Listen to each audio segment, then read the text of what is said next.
আপনার নাকের মধ্যে প্রচুর দুর্গন্ধ লাগবে সব সময়, যে কোনো জায়গায় দেখবেন আপনার নাকের মধ্যে জন্য কি একটা দুর্গন্ধ আসতেছে। সর্বপ্রথম 1 নম্বর লক্ষণ হলো এটা। 2 নম্বর লক্ষণ হচ্ছে যে আপনার কোনো সময় আপনি পেট ভরে খাইতে পারবেন না। আপনার পেটে প্রচুর প্রচুর খিদে আছে, কিন্তু আপনি পেট ভরে কোনো সময় খাইতে পারবেন না অল্পতে আপনার। 3 নম্বরে যে আপনার লক্ষণটা হবে, আপনার মুখের স্বাদ নষ্ট হয়ে যাবে। যে যে কোনো একটা জিনিস আপনি যে খাওয়ার যে একটা স্বাদ, ওই স্বাদটা আপনার নষ্ট হয়ে যাবে, ওই স্বাদটা আপনি বুঝতে পারবেন। সম্মানিত মুমিন ও মুসলমান দিনী ভাই ও বোনেরা, আসসালামু আলাইকুম ওয়া রাহমাতুল্লাহি ওয়া বারাকাতুহু। আপনারা দেখতেছেন অদৃশ্য জিন ও জাদু কোরআনিক চিকিৎসা চ্যানেল, সঙ্গে আছে আমি মোহাম্মদ জসিমউদ্দিন। সম্মানিত হযরতগণ, আপনাদের মাঝখানে আজকে যে বিষয়টা নিয়ে আমি কথা বলবো, যে জাদু দুই ভাবে করা হয়।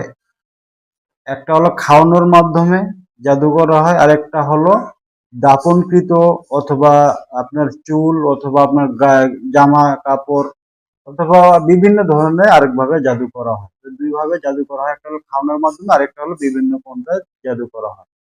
তো যাই হোক, গত বিষয়ে আমরা যে গত আগের ভিডিওর মধ্যে আমরা বলছিলাম যে খাওয়ানো জাদু পেটের মাধ্যমে অথবা পেট থেকে বের করার পদ্ধতি, এবং কিভাবে আপনারা পেট থেকে জাদুগুলো বের করবেন, এই বিষয়টা নিয়ে আমরা গত ভিডিওর মধ্যে কথা বলছিলাম। আজকে কথা বলবো যে যে কোনো বস্তুর উপর দিয়ে অথবা তাবিজ কবজের মাধ্যমে যদি আপনাকে জাদু করা হয়, এই জাদুর লক্ষণগুলো কি, এই জাদুর লক্ষণগুলো কি কি, এবং কি এটা কিভাবে আপনারা সমাধান করবেন, এই বিষয় নিয়ে ইনশাল্লাহ কথা বলবো। তো পরিপূর্ণ ভিডিওটা না টেনে দেখবেন, না হলে গুরুত্বপূর্ণ কিছু কথা আপনারা মিস করতে পারেন। যাই হোক হযরতগণ, আপনার যে কোনো বস্তুর উপর দিয়ে অথবা তাবিজ কবজের মাধ্যমে যদি কোনো তাবিজ আপনাকে জাদু করা হয়, তাহলে এক প্রথমত হলো তাবিজটা তুলে নিয়ে আসতে হবে, অথবা তাবিজটা অথবা বস্তুগুলো আপনাকে ধ্বংস করে দিতে হবে, তাহলে আপনার পরিপূর্ণ জাদুটা নষ্ট হয়ে যাবে। আজকে আমরা কথা বলবো যে আপনি যে জাদুতে আক্রান্ত, তার মূল লক্ষণগুলো কি কি, আপনি কিভাবে বুঝবেন যে আপনি জাদুতে আক্রান্ত। গুরুত্বপূর্ণ যে বিষয়টা, জিনিসটা স্বাদটা, যে একটা ধরেন আপনি ইলিশ মাছ খাচ্ছেন, ইলিশ মাছের যে একটা স্বাদ আছে, ওই স্বাদটা আপনি তৃপ্তি সহকারে পাবেন না, কিংবা আপনাকে লাগবে না। 4 নাম্বার যে লক্ষণটা হবে, আপনার পেটের মধ্যে মনে হবে কেউ হাঁটা চলা করতেছে, অথবা গুডুর মুডু গুটগুট শব্দ হবে, অথবা কেউ মনে হাঁটা চলা করতেছে, কেউ এরকম আপনার মনে হবে। 5 নাম্বারে যে লক্ষণটা হবে, পেটের মাধ্যমে পেটে আপনার সবসময় গরম একটা মনে হবে, আমার পেটটা গরম গরম লাগতেছে, হ্যাঁ, এরকম মনে হবে, পেটটা সবসময় কি গরম একটা ভাব থাকবে। 6 নাম্বার লক্ষণটা হচ্ছে আপনার আহ, পেট ফুলে থাকবে, সবসময় পেট ফুলে থাকবে, যদিও আপনি গ্যাসের ট্যাবলেট খান অথবা ডাক্তারের যে কোনো পরামর্শ করেন অথবা ডাক্তারের চিকিৎসা নেওয়ার পরও দেখবেন যে আপনার কি পেটটা ফুলে থাকবে সব সময়। 7 নাম্বার যে লক্ষণটা থাকবে, প্রস্রাবের মধ্যে জ্বালাপোড়া থাকবে, প্রস্রাব করতে গেলে প্রস্রাবের মধ্যে আপনার জ্বালাপোড়া থাকবে। 8 নাম্বার যে লক্ষণটা থাকবে, আপনার সবসময় একটা বমি বমি অনুভূতি হবে, বমি বমি ভাব হবে, কিন্তু বমি হবে না, এই জিনিসটা খুব মারাত্মক একটা লক্ষণ, যে আপনার বমি বমি অনুভব হওয়া কিন্তু বমি না হওয়া। 9 নাম্বারে সব থেকে ইম্পর্টেন্ট যে জিনিসটা আপনারা সবাই মনে রাখবেন, যারা জাদুগ্রস্ত ব্যক্তি অবশ্যই তারা গরুর দুধ খাইতে পারবে না। যে কোনো রুগী যদি আপনার কাছে আসুক না কেন, অথবা আপনি যদি জিনেও আক্রান্ত হয়ে থাকেন না কেন, অথবা জাদুতে আক্রান্ত হয়ে থাকেন না কেন, জিনে আক্রান্ত ব্যক্তি দুধ খেতে পারবে, কোনো সমস্যা নেই, কিন্তু জাদু আক্রান্ত ব্যক্তি কোনো সময় গরুর দুধ খাইতে পারবে না।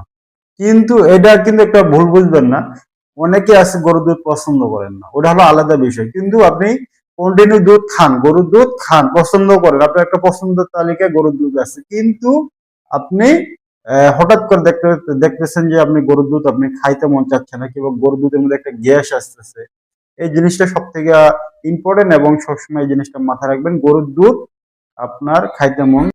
10 নাম্বার যে বিষয়টা হচ্ছে, আপনার পছন্দের যে কোনো খাবার আপনার কাছে আপনার পছন্দ হবে না, বিরক্ত লাগবে।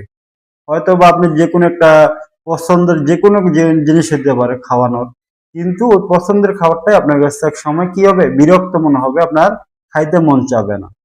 11 নম্বর যে বিষয়টা, আপনার মুখটা সবসময় কি তিতো তিতো মনে হবে এবং কি যে কোনো খাবার আপনাকে টক লাগতে পারে, টক অথবা তিতো তিতো লাগতে পারে, যে কোনো খাবার হইতে পারে সেটা একটা যে কোনো খাবার হয়তো বা তিতো অথবা টক টক লাগতে পারে। 12 নম্বর যে বিষয়টা, পেট ভরে কোনো সময় খেতে না পারা, পেট ভরে কোনো সময় খেতে না পারা। 13 নম্বর যে বিষয়টা হচ্ছে সবসময় পেটে গ্যাস থাকা, আপনার সবসময় পেটটা ফুলে থাকবে এবং সবসময় আপনার পেটে গ্যাস থাকবে। 14 নম্বর যে বিষয়টা, সবসময় আপনার কাছে ক্লান্ত মনে হবে, সবসময় আপনার কাছে কি মনে হবে, ক্লান্ত মনে হবে, অল্প একটু পরিশ্রমেই আপনার মনে হবে যে আমি অনেক পরিশ্রম করছি, কিন্তু আসলে আপনি অল্প একটু পরিশ্রম করছেন, এই জিনিসটা আপনাকে সবসময় অনুমতি হবে যে অল্পতেই শরীরটা ক্লান্ত হয়ে যাবে। 15 নম্বর যে বিষয়টা সব থেকে ইম্পর্টেন্ট, আপনার চেহারাটা আস্তে আস্তে ফ্যাকাশা হয়ে যাবে, মানে ডিসকালার হয়ে যাবে, অন্য একটা কালার হয়ে যাবে, ফ্যাকাশার মধ্যে একটা কালার চলে আসবে আপনার চেহারার মধ্যে।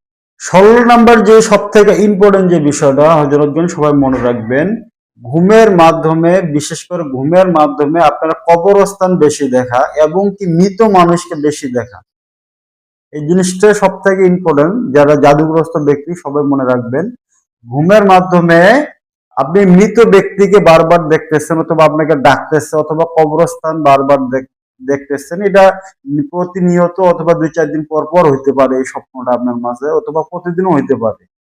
17 নম্বর যে বিষয়টা, ঘুমের মধ্যে ঘুমে না ঘুম মানে ঘুমের মধ্যে কোনো তৃপ্তি ভাবে আপনি ঘুমাইতে পারেন না, যে মানুষের একটা যে ঘুম, মানুষের যে একটা ঘুমে যে একটা শান্তি, এই শান্তিটা আপনার মাঝখানে আসে না। আপনি দেখেন না, রাতকে রাত জেগে থাকেন, ঘুম ধরে না, অথবা কিছুক্ষণ ঘুমাইলে আপনার অটোমেটিকলি ঘুম ভেঙে যায়। হ্যাঁ, এই জিনিসটা তৃপ্তি সহকারে না ঘুমানো। তো এই বিষয়গুলো হযরতগণ যে কারো হইতে পারে, সব জিনিস একটা জিনিস মনে রাখবেন, এইসব আলামত যদি কারো ক্ষেত্রে ঘটে থাকে, অবশ্যই আপনার 4 থেকে 5টা আলামত যদি আপনার সঙ্গে মিলে যায়, তাহলে অবশ্যই আপনি বুঝবেন যে আপনি ওই জাদুতে আক্রান্ত, আপনি অবশ্যই কি জাদুতে আক্রান্ত। তো অবশ্যই আগে সর্বপ্রথম আমি সাজেস্ট করব আপনারা ভালো এক অভিজ্ঞ ডাক্তারের পরামর্শ নিয়ে চিকিৎসা করুন। যদি কোনো রকম সুস্থ না অনুভব হয়, তাহলে ভালো কোনো এক অভিজ্ঞ মুতাব্বিরের কাছে যায় পরামর্শ করে ভালোভাবে চিকিৎসা নেন হযরত, না হলে আপনারা কোনো সময় এর পরিপূর্ণ সুস্থতা লাভ করতে পারবেন না। আরেকটা বিষয় হচ্ছে, আপনারা যদি কোনো সময়ে এই সব সমস্যার সম্মুখীন হয়ে থাকেন না কেন, অবশ্যই যদি তাবিজের মাধ্যমে, দাফনকৃত কোন তাবিজের মাধ্যমে যদি আপনাকে জাদু করা হয়, অবশ্যই তাবিজগুলো উঠায় নিয়ে আসতে হবে, অথবা যেভাবে হোক ওই তাবিজগুলো নষ্ট করে দিতে হবে, না হলে আপনি পরিপূর্ণ জাদুতে সুস্থ হবেন না। তো যাই হোক, আজকের ভিডিওটা অনেক লম্বা হয়ে গেল। তো আগামীতে ইনশাল্লাহ আমরা কথা বলবো এইসব জাদুতে, যারা এইসব জাদুতে আক্রান্ত ব্যক্তি, অবশ্যই এই জাদুগুলো আপনারা কিভাবে ধ্বংস করবেন। তো ইনশাল্লাহ পরবর্তী ভিডিওর জন্য অবশ্যই চ্যানেলটি সাবস্ক্রাইব করে পাশে থাকবেন। আজকে এই পর্যন্তই। আসসালামু আলাইকুম ওয়া রাহমাতুল্লাহি ওয়া বারাকাতুহু।